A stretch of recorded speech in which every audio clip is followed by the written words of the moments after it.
Sejam todas muito bem-vindas, sejam todos muito bem-vindos, sejam todos muito bem-vindos. Saudações avalonenses.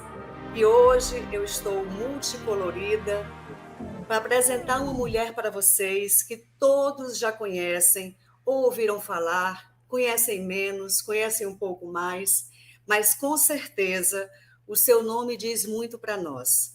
Frida Kahlo. Uma mulher sofrida, mas que não se calou. Uma mulher que fez das suas dores as suas cores, dando cor e vida às nossas próprias dores também. Temos hoje duas filhas de Avalon que vão apresentá-las para nós. Apresentar tanto essa escritora, essa pintora, essa artista que não escreveu em palavras, mas em telas toda a sua vida, toda a sua angústia, a sua inquietação, a sua insubordinação e a sua ousadia. Chamo em tela Cristina Mendes e vou ler a tua biografia, Cris. Seja muito bem-vinda. Cristina Mendes Moreira é licenciada em Letras Português pela Universidade Federal do Ceará, especialista em Educação, Pobreza e Desigualdade Social pela Universidade Federal do Ceará, especialista em Ensino de Língua Inglesa pela Universidade Cândido Mendes e cursa especialização em Docência para Educação Profissional e Tecnológica pelo Instituto Federal de Educação, Ciência e Tecnologia do Ceará, IFCE. É professora de língua portuguesa pela Rede Estadual de Ensino do Ceará, na cidade de Nova Russas.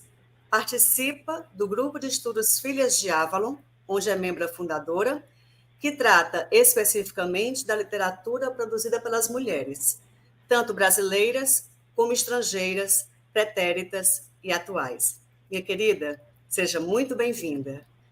Chamo à tela Rosana Pugina.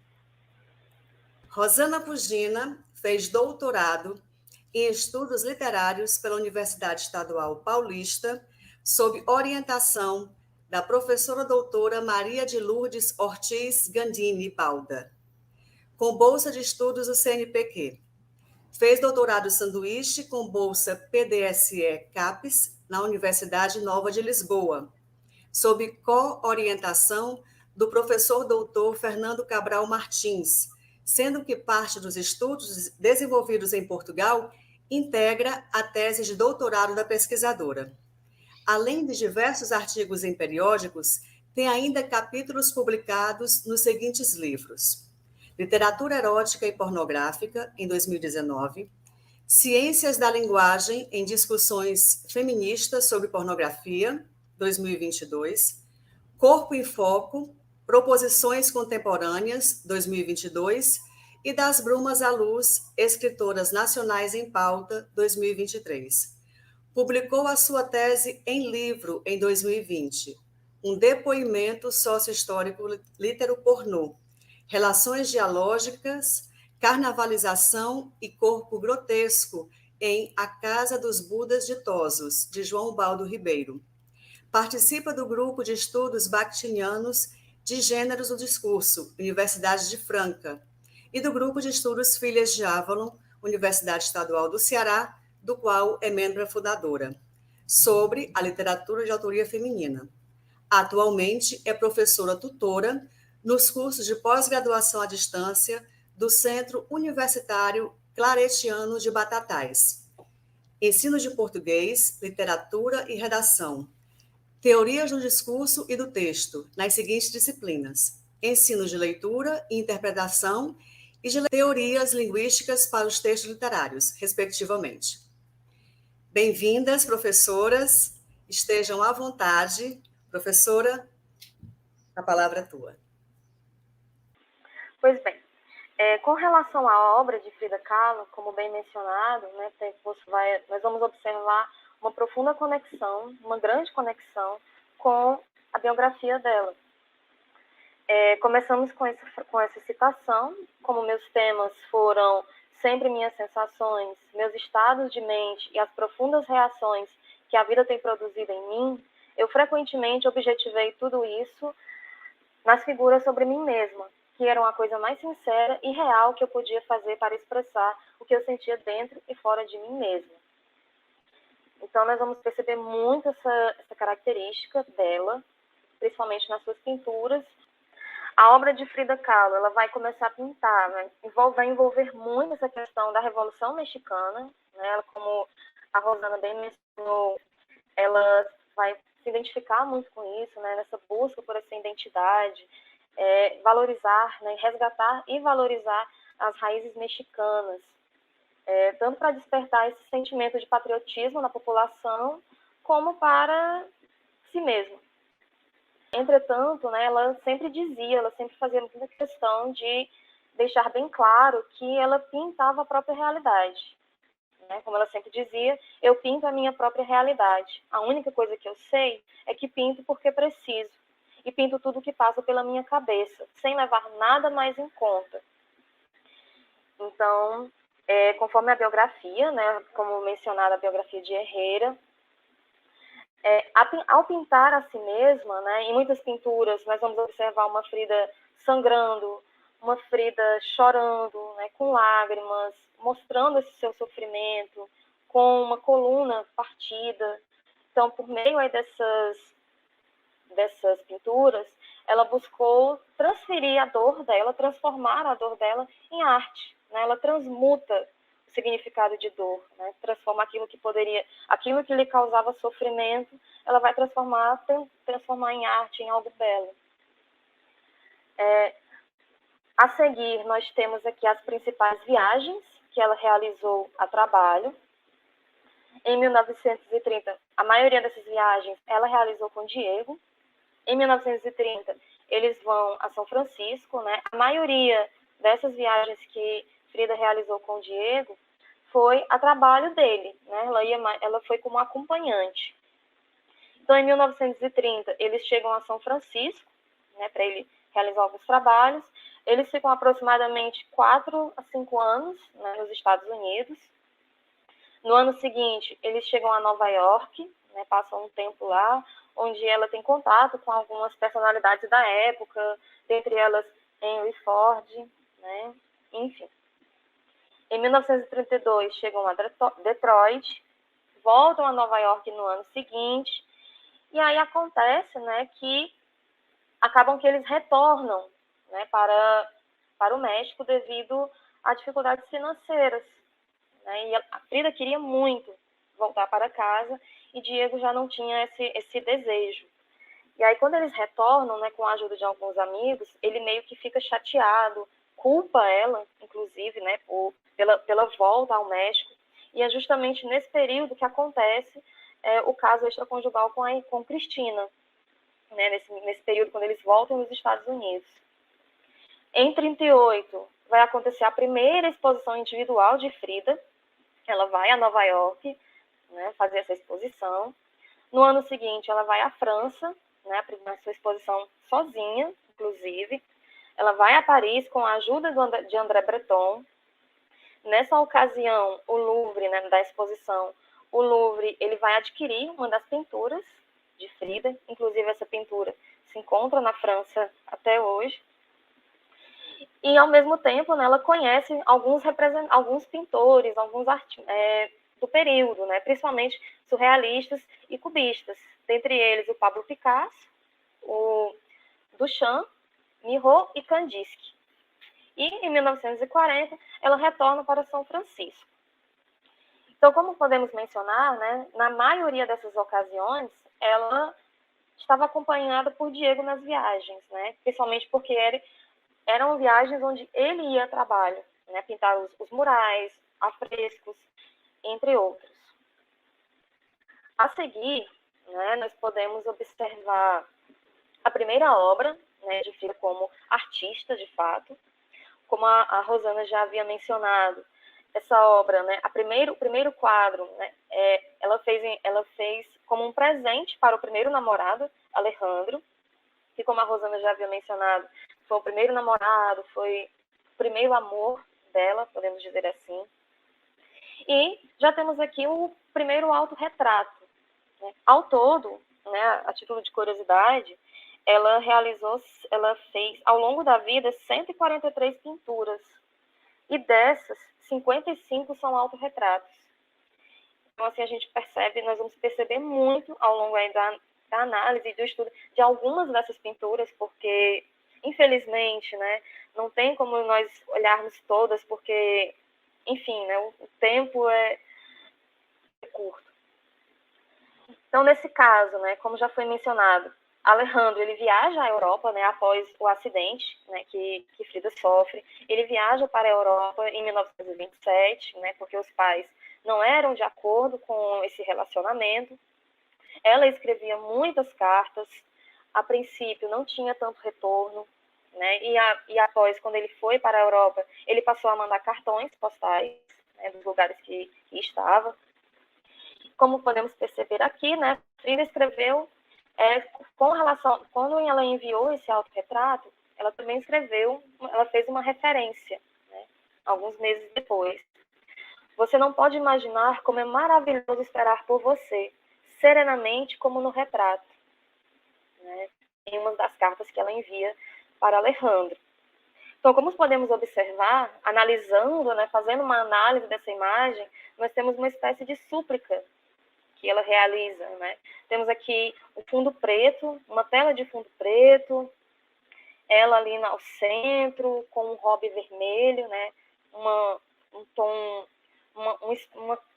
nós podemos perceber cores assim meio melancólicas, meio tristes, né? Meio sombrias, enfim.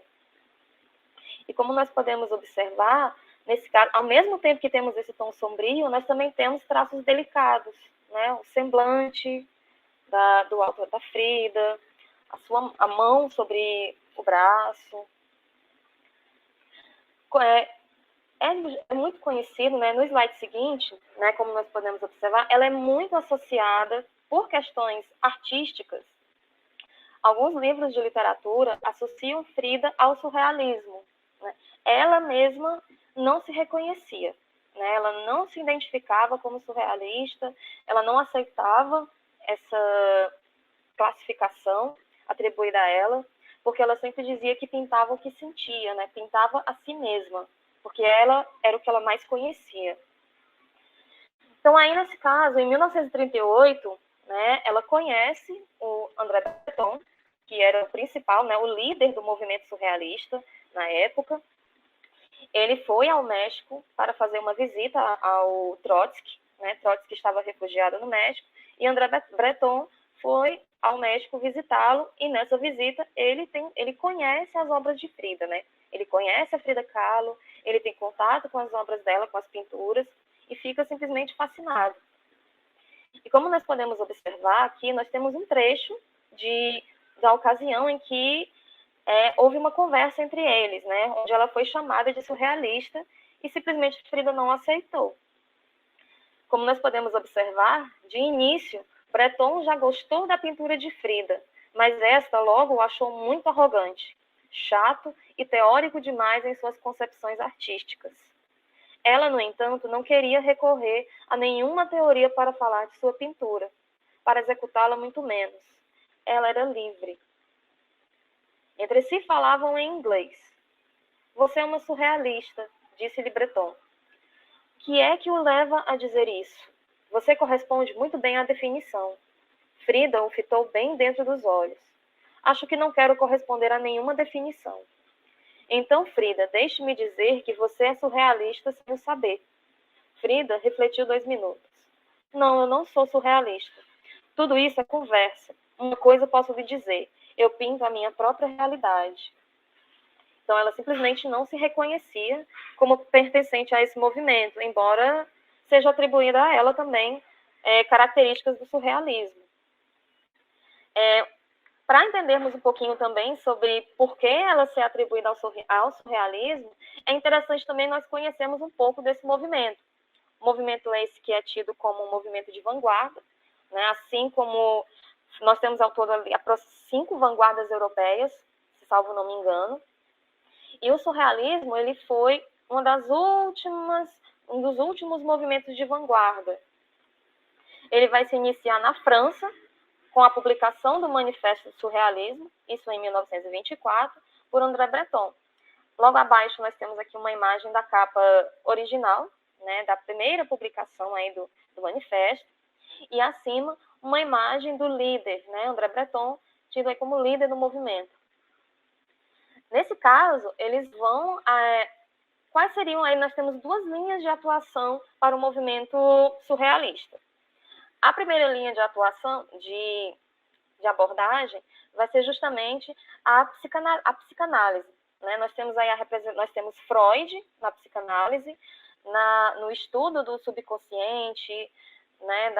A questão da referência ao inconsciente, de que o instinto, a abordagem sobre sonhos, enfim. Na filosofia, nós vamos observar também a presença de Bergson, né?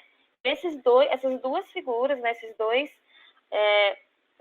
dois símbolos aí do movimento vão estar por trás aí das ideias do surrealismo.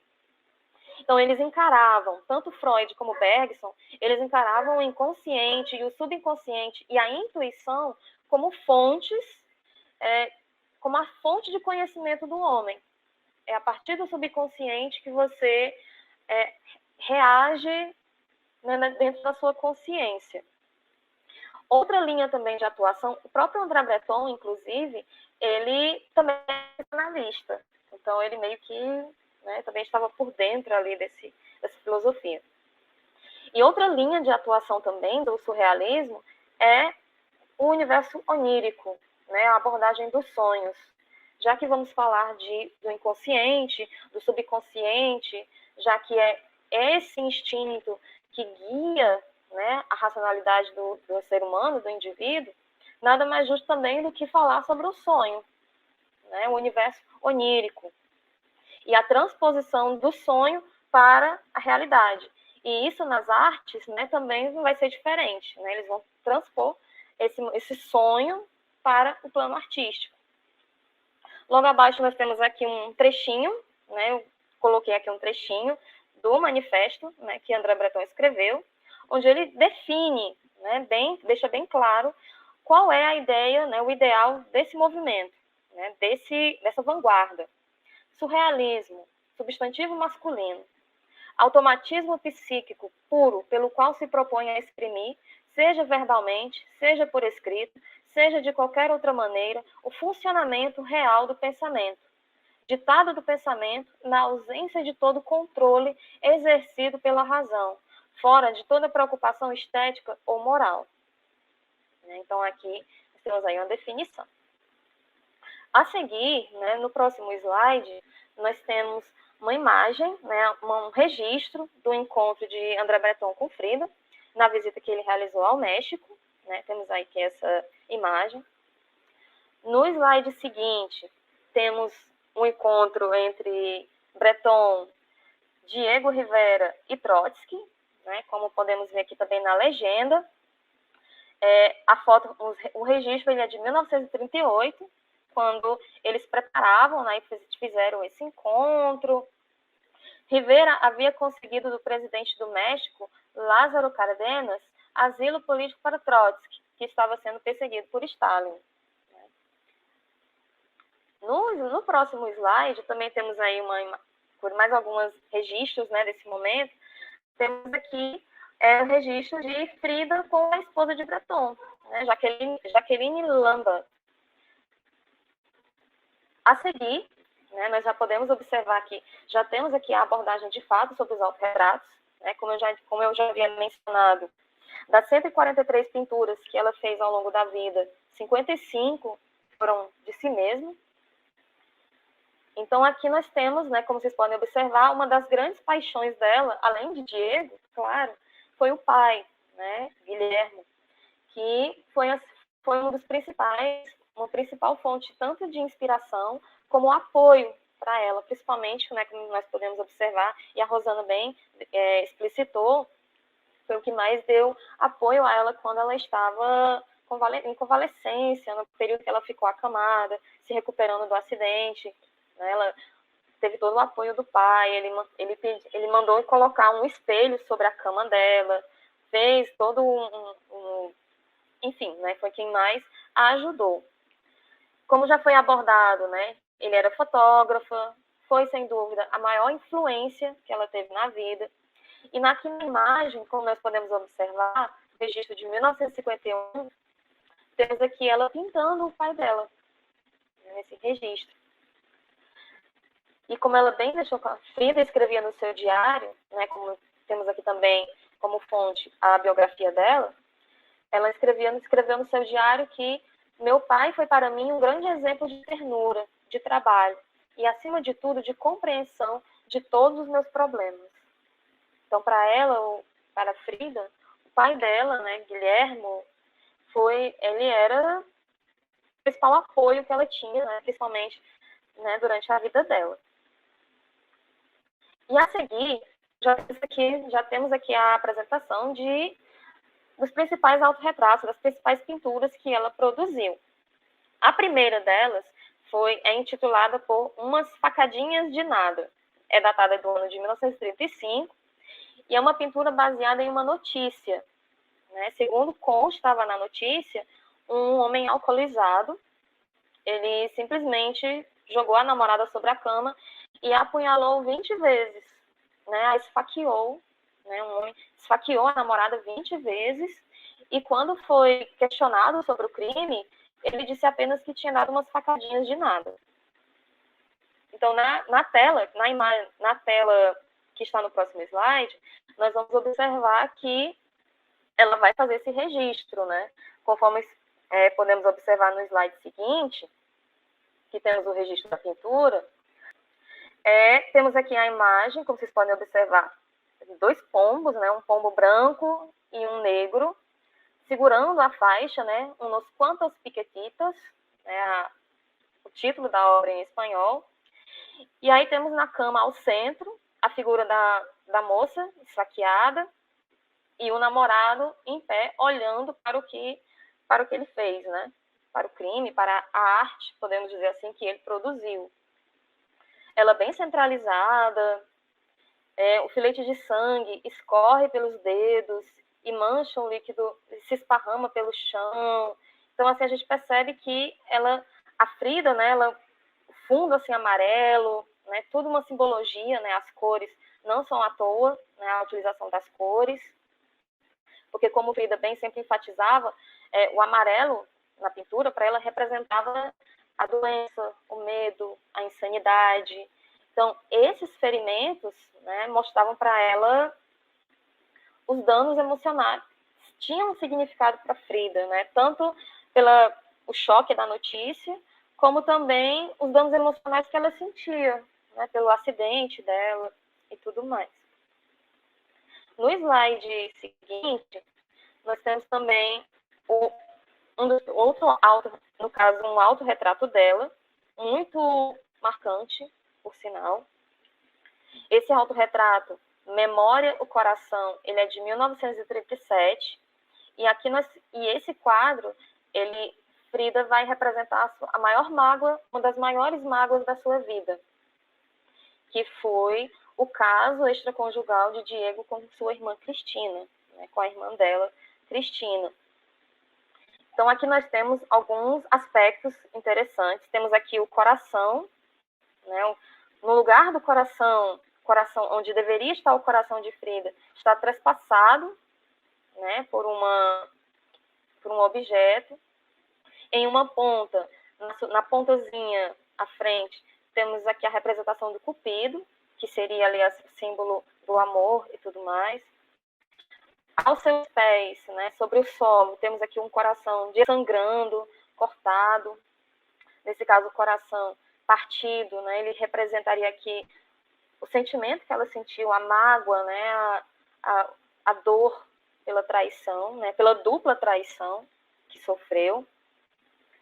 Temos aqui duas vestimentas ao lado da imagem de quem está assistindo. Nós temos o traje típico, né? O traje típico terruano, da tradição terruana. E ao lado esquerdo temos aqui, né? Inclusive o traje esse que o Diego adorava, né? Ele achava lindo esses trajes terruanos, achava lindo quando ela utilizava. Ao lado esquerdo temos aqui um uniforme escolar que representa o período quando ela conheceu Diego, né? O período em que ela conheceu ele na escola. E aqui nós temos essa representação. Ela de cabelos curtos, né? Mostrando ali uma roupa em estilo europeu, cortando cabelos curtos, os olhos, se vocês observarem bem, olhos com lágrimas, né? Chorando. Então temos aí essa representação do sofrimento. Os pés, temos aqui no pé, o pé esquerdo, ele está com uma espécie de meia que fica parecendo um barco, a vela, né, a forma como ela pintou, e vai fazer justamente referência a uma cirurgia que ela fez, né, a cirurgia que ela realizou no pé esquerdo. A seguir, nós temos outro autorretrato, né, outra pintura, O que a Água Me Deu, né, no próximo slide, de 1938. Aqui, essa pintura foi o que, de fato, quando Breton observou as pinturas de Frida Kahlo, essa foi a pintura que levou ele a classificá-la como surrealista, né? Porque, como a gente pode observar, nós temos aqui vários símbolos marcantes. Temos aqui, ao fundo, os pais, temos aqui também ela sendo deitada aqui em uma cama, temos aqui os pés, né, que tem aí um significado muito grande para ela, muito importante, né, que para ela o pé deformado, né, principalmente o pé direito. Então, assim, tem vários sentimentos, né? Nós temos uma avalanche de sentimentos aqui nessa pintura, né, que ela colocou nessa pintura. Então, temos aqui o acidente, a recuperação, a questão da bissexualidade dela, né, como também pode ser observado. Enfim. A seguir, nós temos aqui a pintura, uma das pinturas mais conhecidas de Frida, né, que é As Duas Fridas. Ela pintou em 1939, quando se separou de Diego, né, quando houve o divórcio. Então, aqui ela vai recorrer ao duplo, né? Nós podemos observar que nós temos duas Fridas, a Frida à direita, com o traje tipicamente, né, da cultura, né, terruana, segurando uma foto do Diego, né, ela segura ali a fotozinha do Diego. A Frida da esquerda, com trajes europeus, segurando ali uma tesoura cirúrgica, né, segurando ali uma artéria, essa artéria sangrando, e ambas estão aqui ligadas por uma artéria, né, os corações expostos, conectadas por essa artéria e de mãos dadas, né, o que mostra aí essa questão do duplo, né, dessa dupla pessoa que existia dentro dela, se podemos, acho que eu posso dizer assim, né. Então, assim, essas duas estão ligadas por uma artéria, e essa tela, né, como já mencionado, ela foi pintada durante o processo de separação, né, com Diego, que, inclusive, a pintura foi concluída no dia em que ela assinou os papéis do divórcio, né. Então, novamente, nós podemos observar que ela coloca, né, ao lado direito, só revisando, os trajes que o marido gostava, né, ele achava lindo e tudo, entre tudo mais, e à esquerda, o traje europeu que Diego não gostava muito. Então, ela faz aí essa abordagem. No slide seguinte, nós temos um registro fotográfico, né, onde ela posa ao lado da pintura concluída, né? Isso é também em 1939, né? Ela posa aí ao lado da obra, né? Logo atrás dela, se vocês observarem bem, temos aí a imagem de um esqueleto e ao lado de uma figura com os músculos, né, do corpo humano. Os músculos do corpo humano e o esqueleto humano. Um dos sonhos dela, né, era ser médica, isso antes do acidente. Ela queria muito ser médica e viu esse sonho, né, ser meio que destruído, né, quando aconteceu o acidente do bonde. A seguir também, nós podemos observar que uma temática também muito presente, além dos autorretratos, né, além de falar sobre si, ela também vai abordar a questão da bissexualidade dela. Temos aqui, como tudo na vida de Frida, a bissexualidade aparece em sua arte, porém de maneira velada. Juntamente com o amor próprio e dualidade, sua atração por mulheres é sugerida pelos autorretratos duplos, o que emerge em forma de sensualidade profunda e desprovida de polaridades sexuais convencionais, capaz de ignorar o gênero. Então, também em 1939, ela vai pintar a tela Dois Nus em uma Floresta, né, onde as amantes, uma das amantes é ela, Frida, e uma mulher que ela, com a qual ela estava se envolvendo naquele momento. Como podem observar no slide a seguir, nós temos aí a imagem das duas mulheres em uma floresta, temos aqui a presença de vegetação, como mostra, dando aí uma ideia de sendo observadas, né, por um macaquinho, logo bem ao centro, né, um macaco-aranha, que na cultura ele é associado a um símbolo de luxúria, né? Então, nesse cenário, nós, conforme na descrição, temos as amantes se agarrando, a mulher sentada é uma figura guardiã que usa um chale vermelho, pode observar que há um chale vermelho sobre a cabeça dela, como se fosse uma Madonna indígena. A ponta do chale, ele pinga gotas de sangue, né, da ponta do chale, o que simboliza o sofrimento da mulher, né, que está com esse chale. E esse sangue, ele vai escorrendo para as entranhas da terra, né, o que mostrava ali uma espécie de conexão com a terra, né, entre o sangue a mulher, o sangue e a terra. A seguir, nós temos outro autorretrato dela, o autorretrato com cabelo cortado, né, essa pintura de 1940. E aí, nesse caso, ao invés das famosas roupas peruanas coloridas, que agradava o Diego, nós temos uma Frida que aparece de terno. Né, aparece de terno, sentada, com uma, né, séria, concentrada, segurando ali uma tesoura, com a qual corta os cabelos, né, cabelos esses que estão sobre o solo, conforme pode ser observado. Então, ela segura essa tesoura. E interessante que na cultura ocidental sempre houve essa associação do cabelo com a feminilidade, né? O cabelo como um símbolo de feminilidade, do feminino, né? E percebe-se muito, inclusive, na era vitoriana, início do século XX, em que as mulheres eram vistas como belas pelo comprimento do cabelo, né? Quanto mais longos, mais belos. Então, ainda havia aí esse pensamento. No alto da pintura, né, temos aqui a legenda, que há os dizeres: olha que se te quis foi por causa dos teus cabelos. Agora que estás careca, já não te quero mais. Então, por essa legenda e por essa imagem, né, Frida, ela tenta mostrar ali a sua dor, a renúncia, por meio da renúncia à sua feminilidade, cujo índice, a única símbolo, né, o único indício de feminino são os brincos, né, que ela mantém. O olhar parece expressar, diferente dos outros autorretratos, que aparecia chorando, com lágrimas. Nesse aqui nós temos uma espécie de fúria contida, né, de raiva guardada, né, acumulada, né, com cansaço, enfim. A frase existente também na parte superior do quadro vem de versos de uma canção mexicana. Olha, eu te amei, foi por causa do seu cabelo, agora que você é careca, eu não te amo mais. Né? Então ela pega essa canção mexicana e faz meio que uma paráfrase e coloca na pintura. No slide a seguir, temos o autorretrato A Coluna Partida, que também é muito conhecido.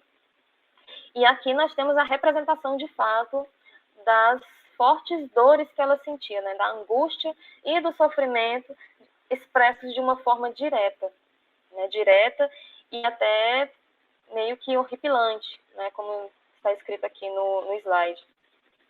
Temos uma filha chorando, com lágrimas. Temos aqui uma espécie de pilar de coluna, né? Que representaria a coluna partida, pregos perfurando todo o corpo. Então, assim, a coluna quebrada colocada no lugar da espinha. Então, percebe-se, né, essa representação da dor, né, do sofrimento, as lágrimas aqui também presentes. E, embora ela usasse coletes, embora ela, né, fizesse todo o tratamento possível, ela sentia muitas dores. Muitas dores. Inclusive, durante o período que nós estávamos fazendo, que eu estava pesquisando, né, sobre essa pintura, eu encontrei a página oficial do museu no Instagram, né, a página oficial do Museu Frida Kahlo. E lá, né, tem vários registros, inclusive tem imagens de radiografias que ela fez. E nessas imagens mostram a coluna dela cheia, preenchida por acho que pregos, parafusos, eu não lembro bem o nome que é atribuído. Mas tem lá no perfil do Instagram, né, essas imagens. A seguir, né, temos outra pintura de 1949, Diego e Eu, onde temos aqui uma filha de cabelos soltos. Sobre a testa, temos aí a representação de Diego, né, que é foi o que mais esteve presente na mente dela, né, no coração, que mais ocupou o pensamento dela, foi o marido, né, enfim. Os cabelos, como vocês podem observar, soltos, eles estão em volta do pescoço, que aparenta ser meio que um estrangulamento, né, uma angústia. Temos aqui algumas lágrimas também nos olhos. E esse quadro, né, esse autorretrato, se a gente, como vocês podem observar na análise, mostra essa necessidade, né, como eu até vi que haviam mencionado no chat, né, essa dependência que ela tinha de Diego, né, ela dependia muito emocionalmente dele. Então, isso também fica muito explícito na pintura. A seguir, né, nós vamos aí começar a abordagem sobre os abortos que ela sofreu. Esses abortos, eles vão causar um sofrimento muito grande na vida dela. Então, como a gente pode observar aqui na citação, ela diz: a pintura preencheu a minha vida. Perdi 3 filhos e uma outra série de coisas que poderiam ter preenchido minha horrível vida. Tudo isso foi substituído pela pintura. Creio que não existe nada melhor do que o trabalho. Né? Então, para não sofrer tanto, né, para não ficar tão presa a essa dor, a esse sofrimento, ela vai se utilizar muito do trabalho, né, da pintura.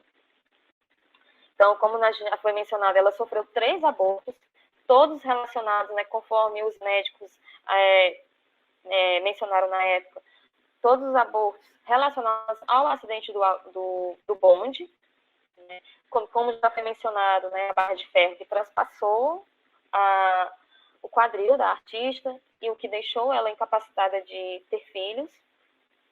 Mesmo assim, era um dos maiores sonhos dela, né, era o seu maior desejo. Então, tendo em vista esse sofrimento, ela também vai retratar esses abortos, né? Inclusive, um tema tabu, né, no universo artístico. Até então, né, imagine, para a época, né, registros, pinturas abordando abortos, né? Era algo assim muito inimaginável, né, para a época. Então, como podemos observar, pouco antes de morrer, né, a artista disse a um amigo: minha pintura carrega consigo a mensagem da dor. A pintura completou a minha vida. Perdi 3 filhos, as pinturas substituíram tudo isso. Acredito que trabalho é a melhor coisa. No slide a seguir, nós temos um desenho do primeiro aborto, que foi em 1930. ela estava grávida de 3 meses e abortou porque o feto estava numa posição errada, né, conforme dizia o laudo médico da época. Então, conforme observamos na imagem, o nome, né, Frida e o aborto, a artista aparece em pé, nua, né, como pode ser observado, parecendo passiva, como uma bonequinha de papel, e ao seu redor as várias etapas, as várias fases da gravidez. Um feto masculino, conforme pode ser observado logo abaixo, né, todas as imagens estão ligadas meio que por uma veia, né, como pode ser observado, uma veia que vai se conectando à perna esquerda dela. Então, abaixo temos um feto masculino, que está ligado por essa veia. Logo acima, um embrião se desenvolvendo, né, dividindo as células, como também pode ser observado. Lágrimas, né, se observarmos a feição, o rosto, 2 lágrimas que brotam aí pelo rosto. E no pé direito, temos aí a hemorragia, né, os pingos de sangue, gotas de sangue que escorrem pela perna direita e formam aí essa poça de sangue, né, que vai simbolizar o aborto, que deu fim à gravidez, né, essas gotículas de sangue que formam aí, escorrem pela perna e desaguam na terra, que ao mesmo tempo, né, como já até mencionado no quadro da leitura no autorretrato das amantes, também volta essa questão da terra fértil. Volta também essa questão do sangue tendo em contato com a terra, né? A terra, conforme diz na biografia, a terra é fértil. A seguir, temos um autorretrato, Frida e a Cesariana, curiosa, inclusive pintura essa, curiosa e inacabada, né, de 1931.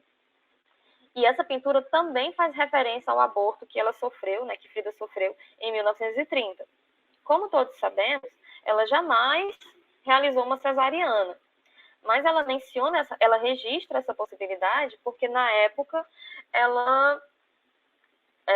os médicos diziam a ela que, um médico, na verdade, né, disse a ela que ela teria chances de ter filhos, ela poderia ter filhos recorrendo à cesariana.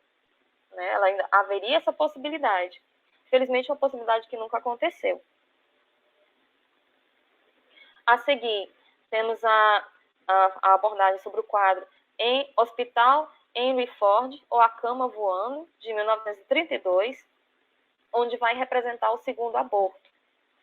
O filho, né, ela perdeu esse filho no dia 4 de julho de 1932. E uma curiosidade é que, ainda acamada, ainda em convalescência, ela queria desenhar a criança com a aparência exata que ela tinha, né? A aparência exata do momento em que ela foi abortada. Ela queria fazer esse desenho e chegou a implorar aos médicos do hospital que deixassem ela ver livros de medicina. Ela queria ler livros de medicina para poder fazer esses desenhos, porém os médicos rejeitaram, né? Rejeitaram essa possibilidade, porque, conforme a gente pode observar, o hospital não permitia que os pacientes vissem imagens, pois poderia deixá-los perturbados. Por fim, né, Diego, vendo o sofrimento da esposa, né, vendo a dor dela, ele providenciou esse livro e ela conseguiu fazer o retrato de um feto masculino, né, porque, para ela, os filhos que ela perdeu eram meninos. Né, ela queria dar essa questão do filho menino. Inclusive, ela vai posicionar o feto, né, conforme nós vamos observar na imagem a seguir, ela vai posicionar o feto diretamente acima da poça de sangue, como vocês podem observar na imagem. Temos aí uma Frida na cama, e esses símbolos ao redor, todos conectados a ela. Então, temos aqui o feto, logo acima. Temos aqui um caramujo também. Um ventre, né, o desenho de um ventre, que simboliza ali o útero dela. Logo abaixo, temos aqui uma espécie de fechadura, uma orquídea e o osso, né, da bacia. Então, cada uma dessas imagens tem uma representação, tem um valor simbólico para ela. Sobre a cama, temos uma Frida deitada, uma cama, inclusive, desproporcional para o tamanho da pessoa, né, que está sobre ela. Temos aqui uma Frida sangrando, que, inclusive, ela teve uma grande hemorragia nesse aborto, né? Inclusive, chegou a achar que chegou a pensar, né, chegou-se a ver a ideia de que ela fosse também morrer, né, devido à grande hemorragia que ela teve. A seguir, temos a tela Eu e Minha Boneca, pintura de 1937. Então, como muitas outras pinturas, ela vai registrar aqui também o seu fascínio pela ideia da maternidade, né, pela ideia de procriação, e, ao mesmo tempo, a sua tristeza e a sua angústia por não poder ter filhos. Inclusive, essa é uma das pinturas consideradas mais comoventes e é onde ela vai retratar o terceiro aborto que ela sofreu. Então, temos aqui uma Frida sentada e uma enorme boneca nua, sentada sobre uma cama de criança, né, como pode ser observado. A boneca está inerte e exibe um sorriso. E temos uma Frida aqui numa postura solene, né, uma postura meio melancólica, meio triste, enfim. A seguir, nós temos aqui o registro da primeira e a última exposição do México.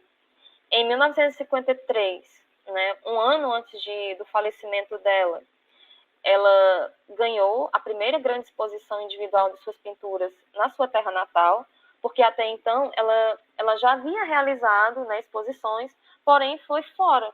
Né, a primeira nos Estados Unidos e depois na França. No México mesmo, ela nunca tinha realizado. E aí, em 1953, ela ganhou essa exposição individual. Porém, àquela altura, sua saúde estava bastante debilitada, bastante deteriorada, e ninguém esperava que ela comparecesse à estreia.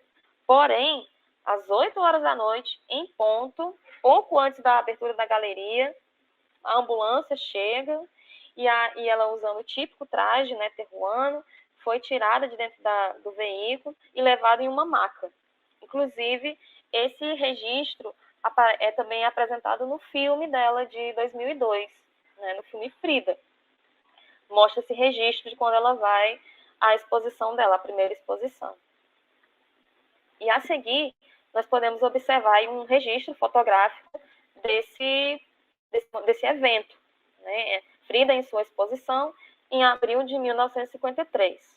A última pintura, né, no slide a seguir, aqui temos a última pintura que Frida realizou em 1954, cujo título é Viva la Vida, né, cujo pano, e nós podemos observar também a questão das cores, né, a melancia, que é tida como uma das frutas típicas e uma das frutas favoritas do México, né, ela pinta essas melancias.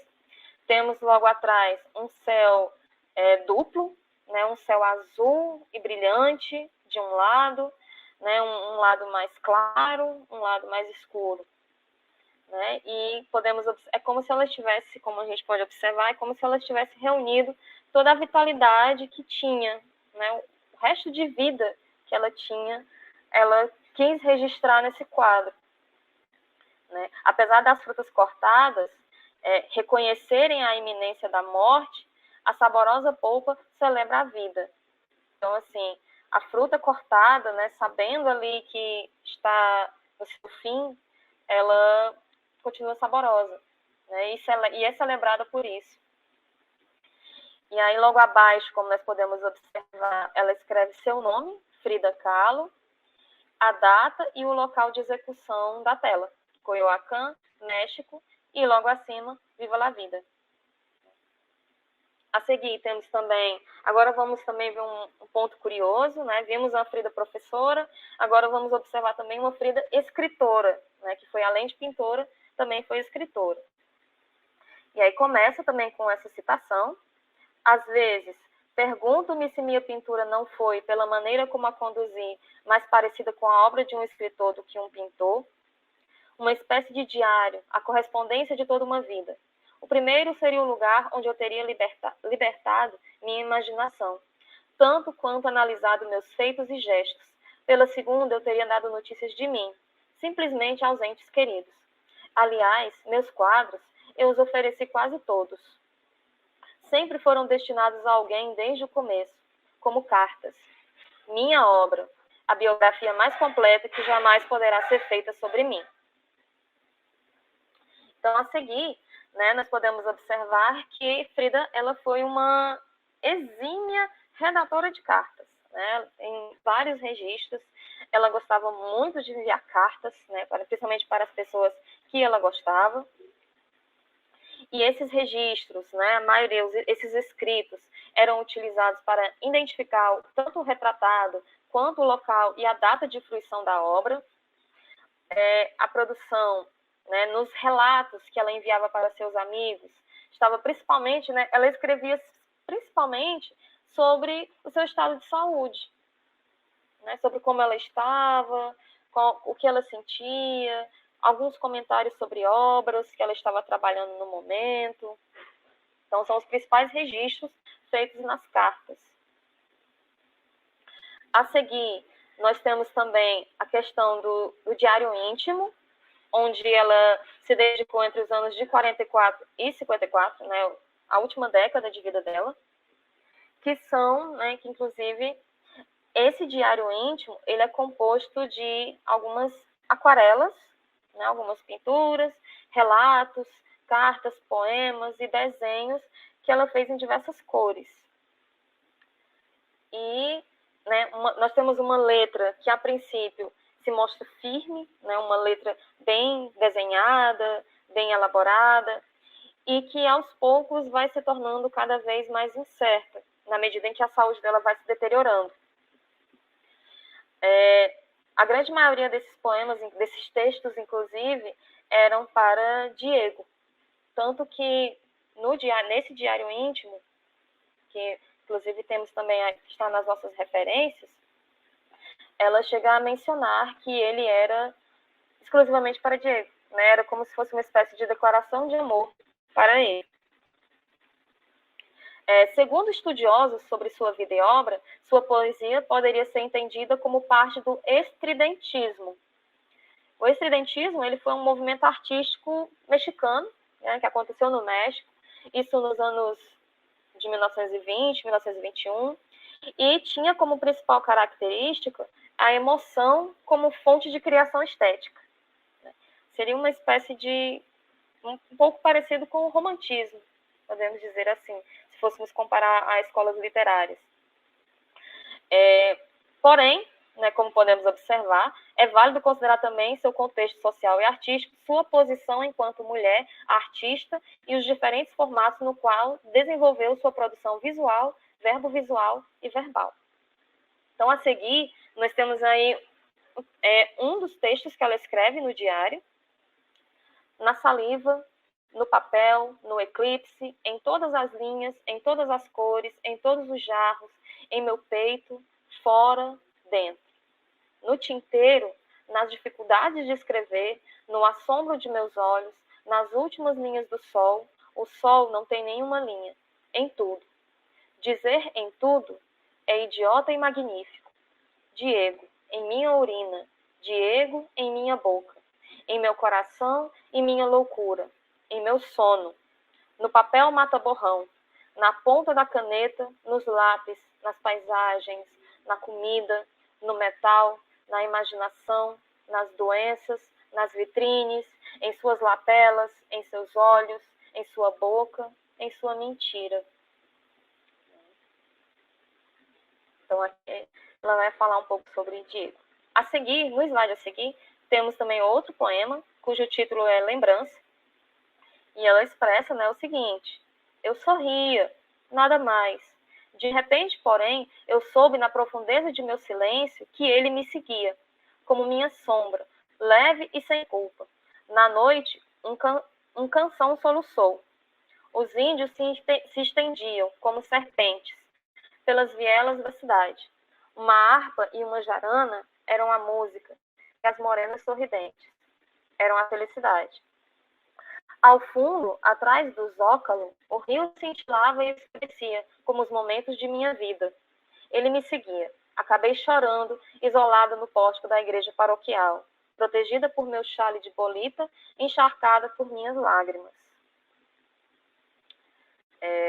A seguir, ela vai mencionar, temos outro registro, onde ela faz no diário íntimo dela, onde ela explica a abordagem sobre a pintura. Né? Comecei a pintar há 12 anos, quando me recuperava de um acidente de automóvel, que me manteve na cama por quase um ano. Em todos esses anos, sempre trabalhei com o impulso espontâneo de meus sentimentos. Nunca segui nenhuma escola, e nem a influência de ninguém. Nunca esperei nada de meu trabalho, a não ser a satisfação que podia extrair dele, pelo próprio fato de pintar e de dizer que eu não conseguiria dizer de outra maneira. Fiz retratos, composições figuradas e também quadros em que a paisagem e a natureza morta são o mais importante. Na pintura, encontrei um meio de expressão pessoal, sem que nenhum preconceito me forçasse a fazê-la. A seguir, mais um registro do diário dela. Toque o disco de Maxine Sullivan no gramofone, muitas vezes. Estarei aí com você, ouvindo a voz dela. Posso imaginá-lo deitado no sofá azul, usando sua pelerine branca. Vejo-o atirando na escultura que fica junto à lareira. Vejo a mola saltar no ar e escuto seu riso. Um riso de criança quando você acerta. Ah, meu querido Nick, eu o adoro muito. Preciso tanto de você que meu coração chega a doer. Né? Inclusive, como pode ser observado na descrição, é uma carta que ela direciona a Nicholas Murray em 1939. A seguir, outro registro, né, de mais alguns poemas dela. O verde, luz trépida e boa. Escarlate, asteca, tlapale. Velho sangue de figo da Índia, o mais vivo e antigo. Café, cor de mole, de folha que cai. Terra, amarelo, loucura, doença, medo. Parte do sol e da alegria. Azul cobalto, eletricidade e pureza, amor. Preto, nada é preto, realmente nada. Amarelo verde, mais loucura e mistério. Todos os fantasmas usam roupa dessa cor, ou pelo menos a roupa de baixo. Verde escuro, cor de mau agouro e de bons negócios. Azul marinho, distância. A ternura também pode ser dessa cor. Magenta, sangue? Pois bem, quem sabe? Aqui ela vai descrever, né, ela vai detalhando aí o que as cores significavam para ela, que é bem interessante. A seguir, né, temos também a descrição sobre um retrato de Diego, né, que ela faz. Aviso-os que pintarei este retrato de Diego, com cores com que não estou familiarizada, palavras. Por isso é que ele será precário. Ademais, amo tanto Diego que não posso ser uma espectadora de sua vida, mas parte dela. Por isso talvez exagere o que há de positivo em sua personalidade singular, tentando minimizar o que possa magoá-lo, ainda que remotamente. Feita essa advertência, tentarei dizer a única verdade de maneira limpa, minha verdade, aquela que desenha um esboço com o melhor de minha habilidade, de sua imagem. Como os cactos de sua terra, ele cresce forte e surpreendente, seja na areia ou nas pedras. Floresce num vermelho rubro, no branco mais transparente e num amarelo solar. Coberto de espinhos, protege a ternura que traz dentro de si. Brilha sozinho como um sol que vingasse a cor cinzenta das rochas. Suas raízes vão além da angústia da solidão, da tristeza e de todas as fraquezas que dominam os outros seres. Ele se ergue com assombroso poder e depois floresce e dá frutos como nenhuma outra planta. Esse registro ele consta em um catálogo que acompanhou uma exposição em homenagem a Diego Rivera, né, que foi realizada no Instituto Nacional de Belas Artes, no México, em 1949. A seguir, temos outros materiais sobre Frida Kahlo, e mais aqui é um registro que ela menciona, que a única coisa boa é que estou começando a me acostumar a sofrer. Ela registra isso também no diário. Então, aí nós temos o diário íntimo, né, conhecido Diário de Frida Kahlo. Como vocês podem observar na sinopse, ela teve uma vida permeada de sofrimentos, e esse diário é o registro que vai constar registros, né, como vocês podem observar na página a seguir. Eu fiz questão de colocar, né, umas páginas desse diário para vocês observarem. Na primeira imagem, que consta na página 19, há uma carta que ela escreve para Diego, né, começa: mi Diego, né, meu Diego, espejo de la noche, né, meu Diego, espelho da noite. Então, aqui ela fala sobre o que sente, né, de Diego. Inclusive, há vários registros parecidos com este no diário, né, registros onde ela declara seus sentimentos ao Diego. Na imagem seguinte, que está na página 123, temos aqui um desenho, asas quebradas, né, te vas? Não, né, logo acima a pergunta. E na página 133, o desenho e uma das frases mais conhecidas, né, uma das citações mais conhecidas de Frida, que inclusive, né, muitas pessoas gostam de postar nas redes sociais, fazer tatuagem, enfim, que é a famosa: pés para que vos quero se tenho asas para voar. Pies para que los quero se tenho alas para voar, né, de 1953.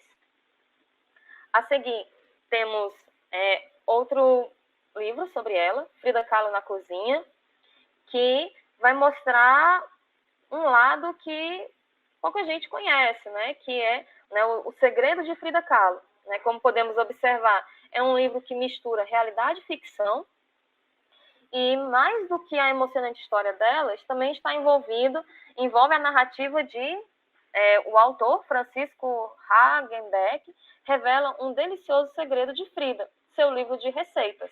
Né? E esse livro ela chamava de o livro da erva santa, onde ela anotava os pratos, né, os pratos mais saborosos que ela preparava, né, ela anotava as receitas, pratos esses que encantavam personalidades como Diego, Leon Trotsky, tantos outros. A seguir, né, no slide seguinte, temos outro livro sobre ela, né, Cartas Apaixonadas de Frida Kahlo, e neste livro foi compilado por Marta Zamora, né, que está inclusive nas nossas referências. Ele vai conter as cartas, né, mais de 80 cartas que Frida escreveu para amigos, familiares, inimigos, amantes, entre outros. E aqui nós vamos ter uma Frida que revela um humor cáustico e um genuíno calor humano. Ela era conhecida pela personalidade forte, né? Era uma mulher de personalidade forte. Então, né, nas cartas a gente também pode perceber traços aí dessa personalidade forte dela. No slide seguinte, temos outro livro, outra obra, Frida Kahlo para crianças, que faz parte da coleção Antiprincesas, que traz histórias de mulheres reais e extraordinárias para crianças. Então, é um livro que tem muitas imagens, também conta um pouco sobre a biografia dela. A seguir, temos o livro Frida Kahlo e a Moda, né, Frida Kahlo, Fashion as the Art of Being, né, como está escrito na capa do livro. E a sinopse, como vocês podem observar, vai falar a respeito do estilo dela, da moda que ela, né, tinha, né, do estilo de se vestir. A moda era algo muito presente na vida de Frida, e isso também vai se refletir nas pinturas. Né? Então, o livro Frida Kahlo, A Moda como a Arte de Ser, mostra, por meio de imagens, como Frida vem influenciando por décadas a indústria fashion. Então, como ela vem influenciando aí ao longo dos anos, né, esse mercado fashion, né, o mercado da moda, enfim. A seguir, nós temos as abordagens cinematográficas, né, começando por um filme, como a gente, né, como a Rosana até havia mencionado, que durante as nossas pesquisas, a gente foi encontrando muita coisa sobre ela. Né? Filmes, por exemplo, né, até então, eu só conhecia o filme de 2002, né, que foi protagonizado pela Salma Hayek. E aí, pesquisando sobre adaptações, né, adaptações cinematográficas, encontrei essa de 1983, que inclusive é um filme mexicano, né? Um filme nacional, biográfico. Ele tem uma duração de aproximadamente 108 minutos. A direção é de Paul Leduc. E temos aqui na sinopse, né, também temos uma pintora, a Frida Kahlo, protagonizada pela atriz Ofélia Medina, atriz mexicana. Temos uma pintora que está agonizando na sua casa em Coyoacán. Então, temos uma Frida que está já em seu leito de morte, agonizando, em seu último sofrimento, e ao mesmo tempo em que ela está ali nos seus minutos finais de vida, ela evoca as lembranças. Ela vai lembrando, né, nesse filme, né, ao mesmo tempo em que ela está morrendo, ela vai lembrando dos fatos marcantes da vida dela, como a infância, o acidente do bonde, que causou bastante dor, né, e aflição para ela, a amizade com o Trotsky, o casamento com o Diego, dentre outros fatos aí que foram marcantes.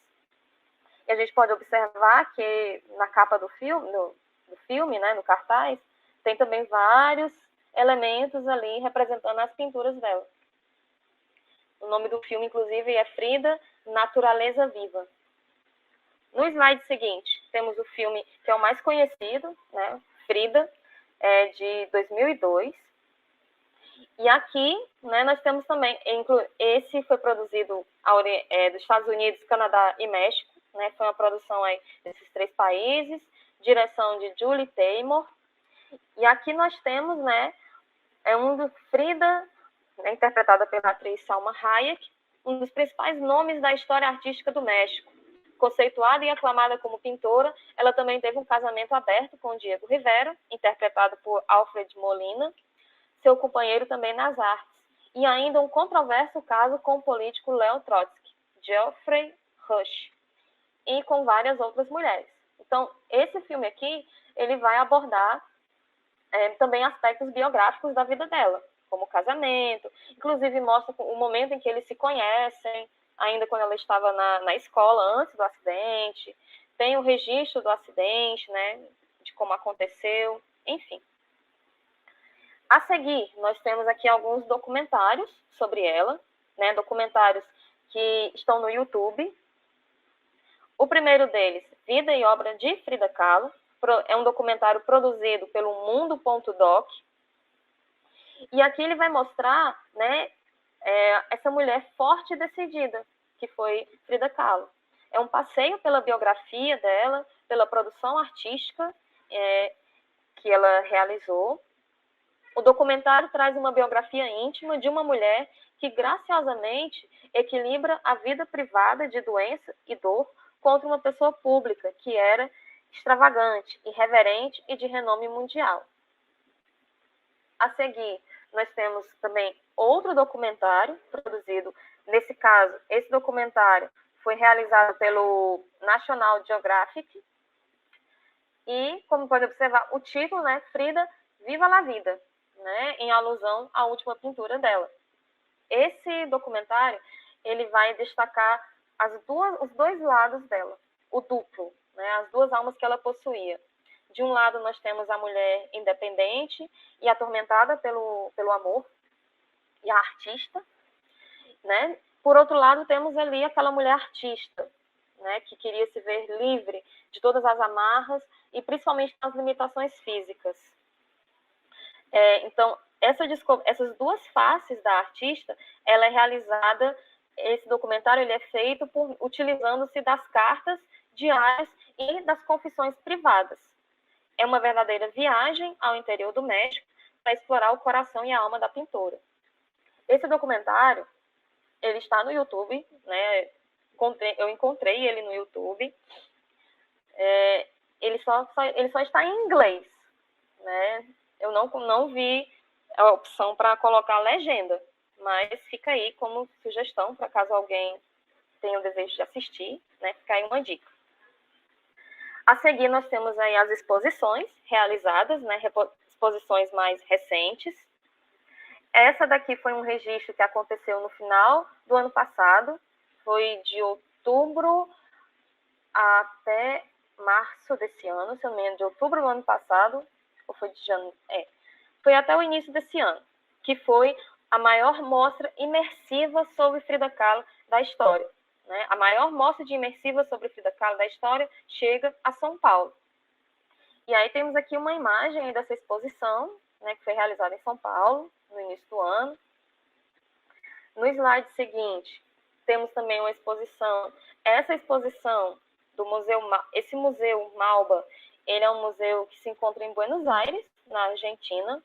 E eu achei muito interessante, né, que lá, desde 26 de agosto de 2022 até o dia 4 de dezembro, está havendo essa exposição, né, de Frida Kahlo, e essa exposição é justamente da obra Diego e Eu, né, Diego e Eu, né, que inclusive foi uma pintura que o dono do museu Malba, ele adquiriu essa pintura em um leilão nos Estados Unidos por 34 milhões de dólares. É considerada a pintura mais cara da América Latina. E aí a gente achei bem interessante e trouxe aí essa curiosidade para vocês. E aí a seguir, nós temos aqui as nossas referências, né, de todo que nós trouxemos aqui para vocês, os links para assistir os filmes, né? O primeiro filme de 1983, né? Temos aqui o link com as duas partes, né, do filme, para caso vocês desejem assistir. E no mais, né, agradecemos pelo momento, muito obrigada, e estamos disponíveis para esclarecimentos, para dúvidas. Entendeu?